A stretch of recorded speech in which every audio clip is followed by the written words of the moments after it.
চালু করার দাবিতে আমরা আজকে মানববন্ধন কর্মসূচি এবং পরিশ্রমের জন্য আমাদের এই পরিশ্রমের জন্য রাষ্ট্রকে রাজস্ব আদায় করে সেটা আমাদের ভাতা পুনরায় চালু করে আমাদের কাজ করার জন্য একটা শিক্ষা জাগাবে। অসংখ্য ধন্যবাদ।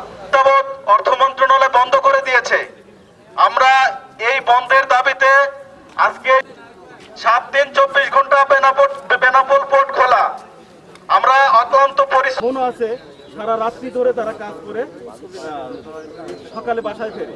অথচ আমাদের মনে চরম অসন্তোষ এবং আমরা এই বিষয়ে আমরা তীব্র আমরা প্রতিবাদ অধিকার ভাতা পাচ্ছে না, সেই ক্ষেত্রে আমরা চরম অসন্তোষ প্রকাশ করছি এবং আমরা যেন অনতিবিলম্বে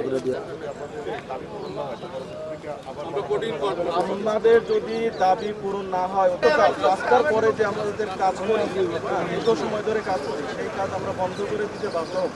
সাংবাদিক